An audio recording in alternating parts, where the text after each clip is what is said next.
Hello friends, welcome back to my channel. आज हम जो है स्टडी करने वाले हैं ब्लूम टैक्सोनॉमी, जो कि बहुत इंपॉर्टेंट टॉपिक है।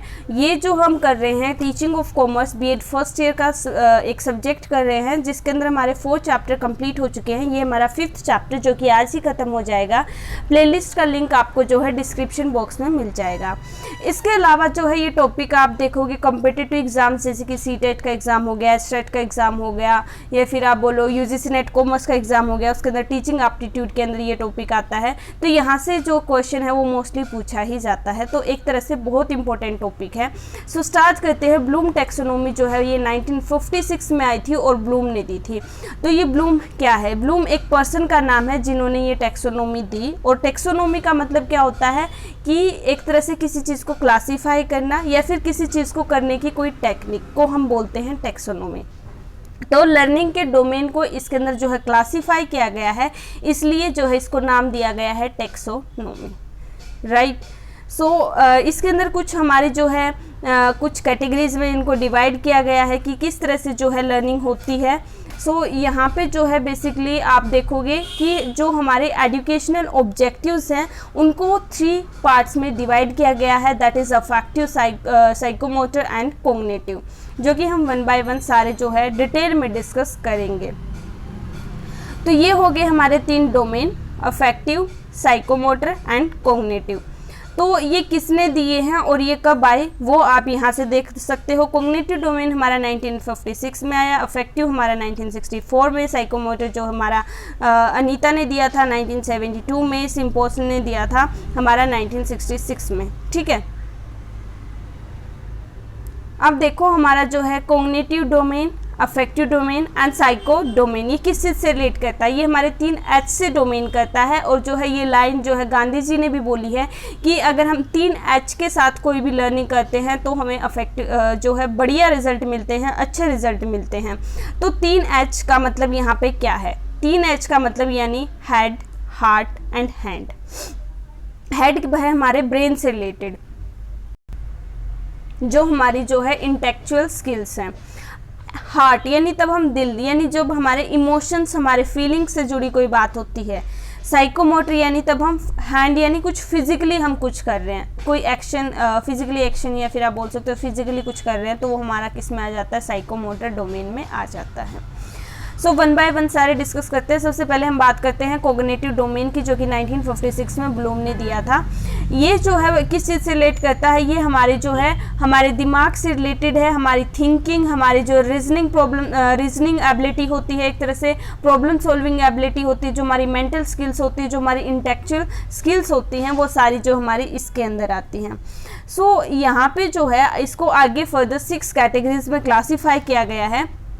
जैसे हमारा हिरार्की का ऑर्डर होता है, जैसे कि ये हमारा फर्स्ट, सेकेंड, नीचे से स्टार्ट होता है ये, ठीक है। तो इस तरह से ये 6 कैटेगरीज दी हुई है। तो ओरिजिनली जो है ये 1956 में आया था, उसके बाद 2001 में जो है इसको रिवाइज किया गया है। तो हम जो है रिवाइज वाला स्टडी करेंगे, दोनों में पॉइंट्स जो है वही हैं, बस इसके अंदर जो है चेंज क्या आया है, पहले इसको नाउन की फॉर्म में जो है ये दिया गया था, फिर इसको जो है वर्ब की फॉर्म में चेंज कर दिया गया है, ठीक है। तो बेसिकली यहाँ पे जैसे नॉलेज था तो इसकी जगह पे रिमेंबर हो गया। तो इस तरह से कुछ नाम चेंज हो गए हैं, ठीक है, नाउन से वर्ब की फॉर्म में कर दिया। और दूसरी चीज़ आप देख सकते हो, जो लास्ट वाले 2 स्टेप थे, तो जो इसका पहले लास्ट सेकेंड स्टेप था, अब उसको लास्ट स्टेप कर दिया है, और जो हमारा लास्ट स्टेप था उसको लास्ट सेकंड स्टेप दिया। मतलब इन दोनों स्टेप को भी जो है आपस में चेंज कर दिया है जब 2001 में इसको रिवाइज किया गया। तो अब हम जो है 1 बाय 1 सारा डिस्कस करते हैं कि इसके अंदर हो क्या रहा है। तो सबसे पहले हम बात करते हैं रिमेंबर की। रिमेंबर का मतलब क्या है? एक तरह से यहाँ पे हमें किसी चीज़ का ज्ञान मिलता है। हम नॉर्मली मतलब हमें क्या है, इन्फॉर्मेशन रिसीव हुई, हमें किसी चीज़ की नॉलेज हुई, तो वो हमारा किस में आ गया कि हाँ इस चीज़ के बारे में मुझे पता है। तो रिमेंबर एक तरह से ये हमारा किस में आ गया? नॉलेज में। जो हमारी ये डोमेन है वो हमारी जो है नॉलेज बेस्ड है, कि हम किस तरह से थिंकिंग करते हैं, नॉलेज किस तरह से लेते हैं।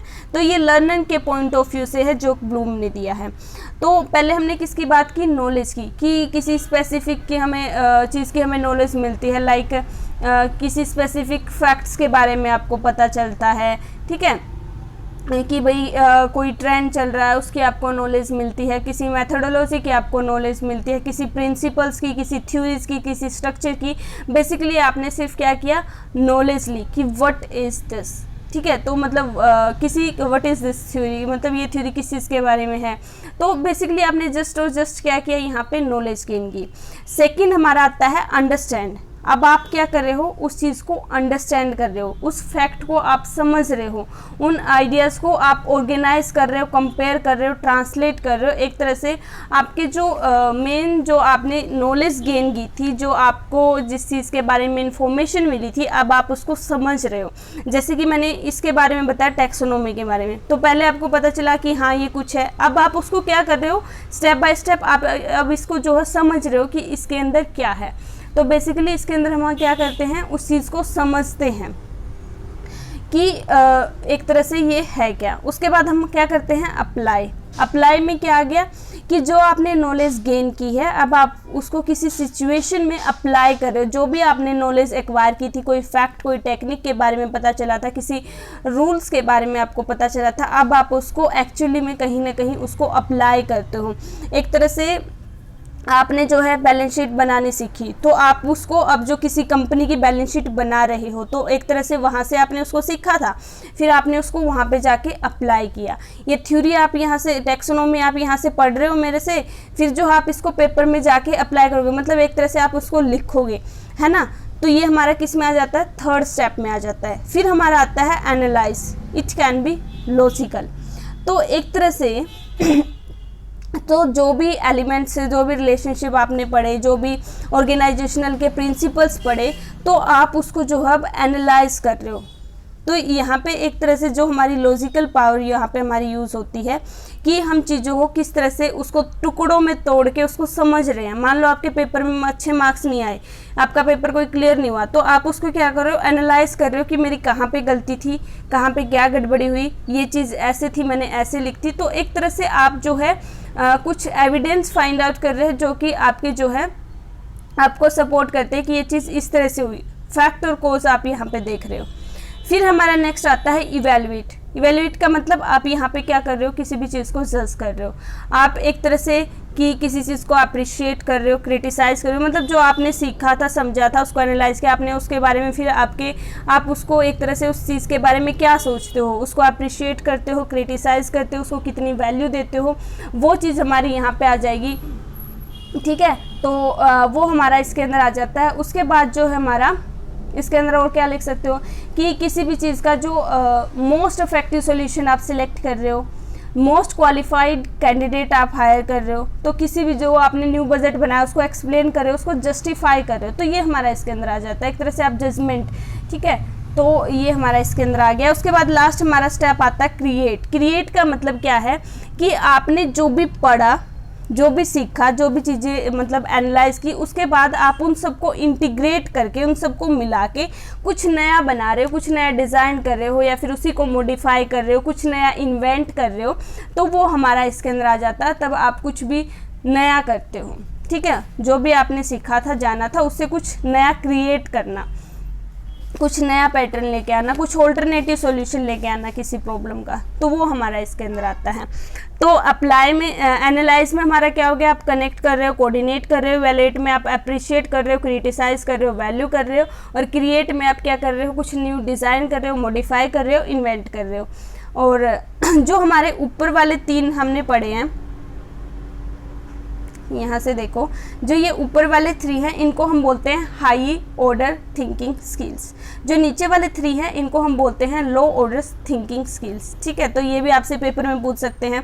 इसके अलावा पेपर में आपसे क्वेश्चन में क्या पूछ सकते हैं, कॉग्निटिव डोमेन में जो है लोएस्ट लेवल बताओ क्या होता है, तो लोएस्ट नॉलेज क्या होता है अकॉर्डिंग टू, जो हम अगर रिवाइज्ड वाली टैक्सोनॉमी देखें तो रिवाइज में सबसे लोएस्ट लेवल हमारा क्या है, रिमेंबर। सबसे हाईएस्ट वाला क्या है, तो जो हम अगर 2001 के अकॉर्डिंग बताए तो सबसे जो हायर है हमारा वो है क्या, क्रिएट। तो इस तरह के क्वेश्चन पूछे जाते हैं। हाईएस्ट ऑर्डर थिंकिंग स्किल्स के 4 ऑप्शन दे दिए कि कौन सी नहीं है, तो 3 वाली ये दे देंगे, एक ऑप्शन कुछ और दे देंगे जो नहीं होगी। तो इस तरह से यहाँ पे जो है आपके कॉम्पिटिटिव एग्जाम के लिए क्वेश्चन बनते हैं।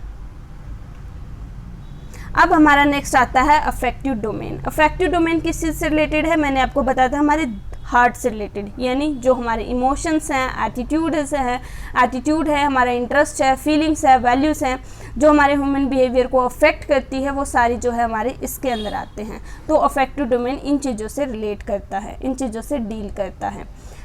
कि पीपल जो है जिस तरह से रिएक्ट करते हैं इमोशनल होके, किस तरह से जो वो एक दूसरे के जैसे किसी चीज़ के बारे में फील करते हैं, पेन फील कर रहे हैं, जॉय फील कर रहे हैं, तो वो हमारा इसके अंदर आ जाता है।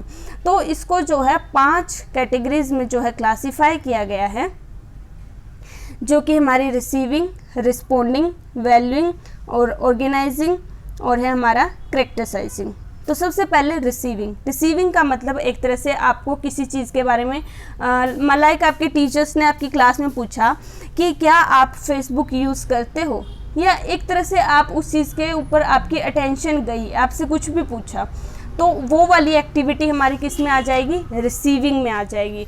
इसके बाद जो है आपको किसी चीज़ के बारे में अवेयर किया जा रहा है कि कोई ऐसी चीज़ भी है, हो सकता है कि आप यूज़ करते हो पहले या फिर नहीं करते, आप फर्स्ट टाइम जो है कोई चीज़ सुन रहे हो, ठीक है। तो एक तरह से यहाँ पे आप अवेयर हो रहे हो किसी चीज़ के बारे में, किसी चीज़ पे जो है आपकी अटेंशन जा रही है। फिर है हमारा रिस्पोंडिंग मतलब जो आपने सुना आप उसको रिस्पोंड कर रहे हो, ठीक है। आप जो क्लासरूम में डिस्कशन हो रही है आप उसके अंदर पार्टिसिपेट कर रहे हो, कोई आप खुद उस पर खड़े होकर कुछ बोल रहे हो, तो कोई प्रेजेंटेशन आप दे रहे हो, कोई आप जो है कंसेप्ट मॉडल हो गया, मतलब जिसके बारे में जो आप क्वेश्चन कर रहे हो, तो एक तरह से आप उसके अंदर इंक्लूड हो रहे हैं। आप जो भी चीज़ पूछी गई है आपसे, आप उसका रिस्पॉन्स दे रहे हो, ये नहीं कि उसको इग्नोर कर दिया या आप किसी और काम में लगे हो, एक तरह से आपने जो है रिस्पॉन्स दिया, राइट।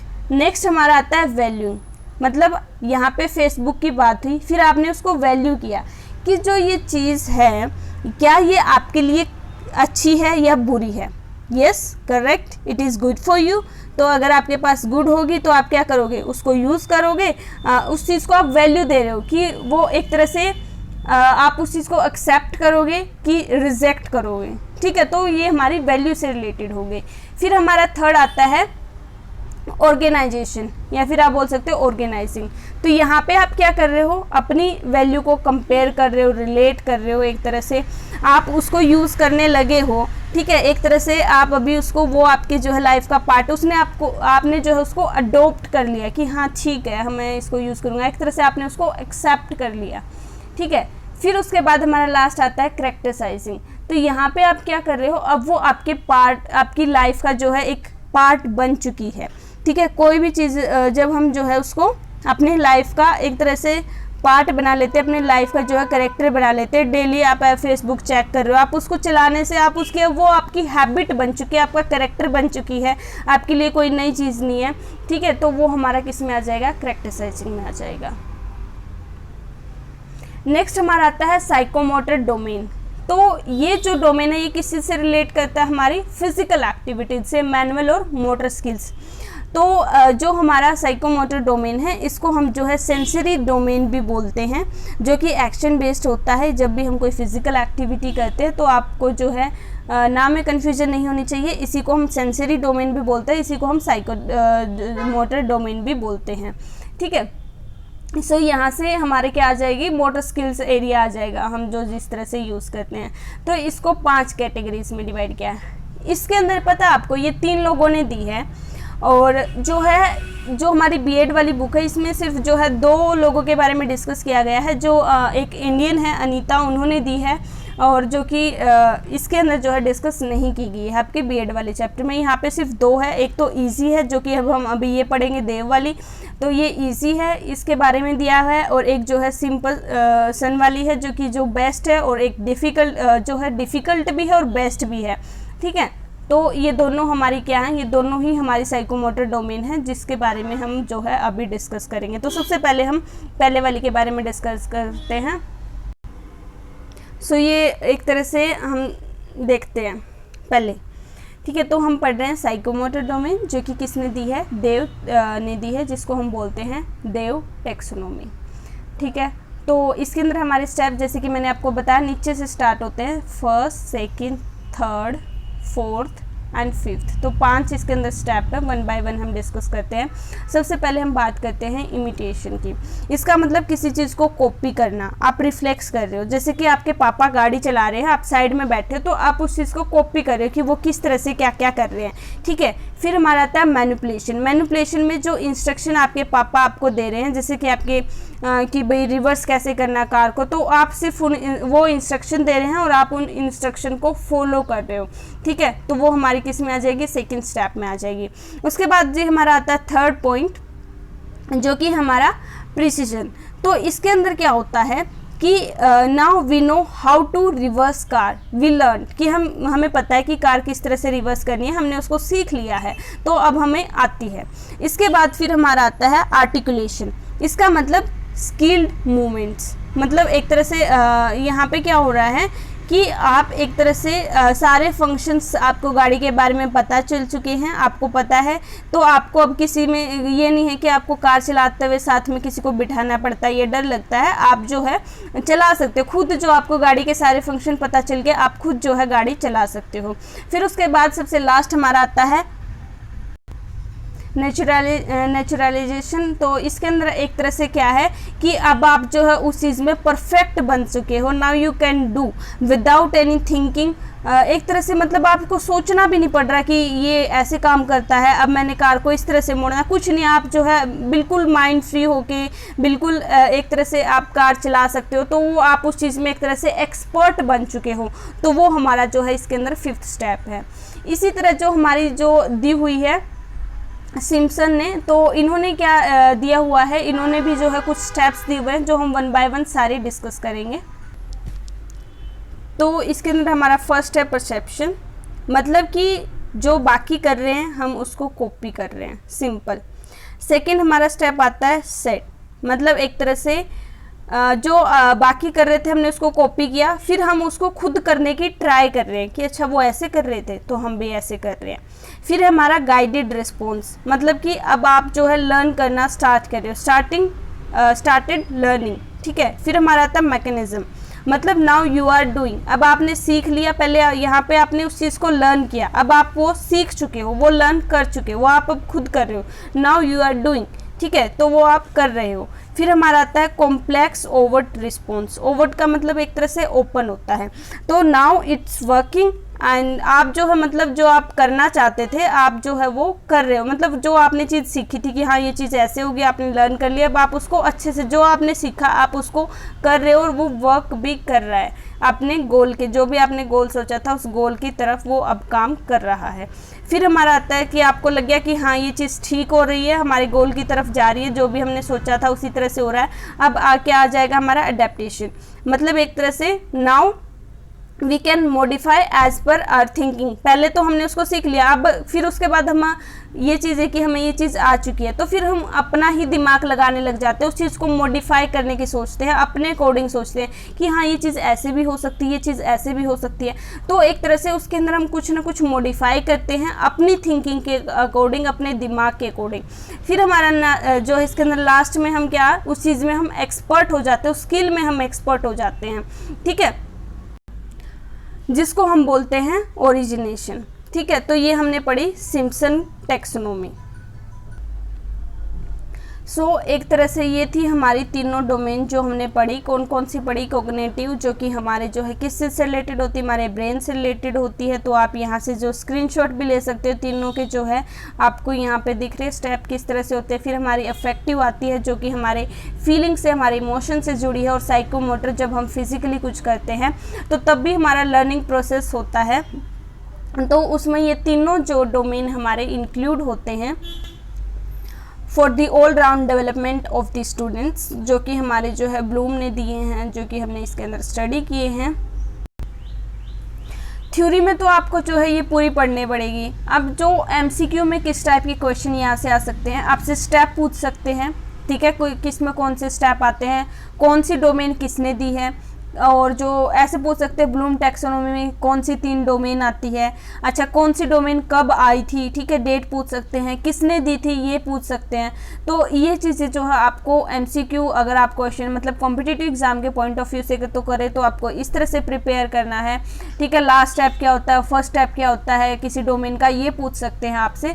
तो आप जो है उस तरह से भी आप इसको प्रिपेयर कीजिएगा अपने जो है कॉम्पिटिटिव एग्जाम्स के लिए भी, थ्योरेटिकल के लिए तो आपको ये पूरा अच्छे से प्रॉपर डिटेल में हर चीज़ आपको पता होनी चाहिए, ठीक है। सो आज की वीडियो में इतना ही। आई होप आपका जो है कंसेप्ट यहाँ से क्लियर हो गया हो। आपको जो है कुछ भी डाउट है तो आप कमेंट बॉक्स में पूछ सकते हो guys. Thank you so much for watching this video पसंद आई है तो लाइक कीजिए, अपने फ्रेंड्स के साथ शेयर कीजिए, भाई बहुत मेहनत लगती है। प्लीज़ चैनल को सब्सक्राइब कीजिए।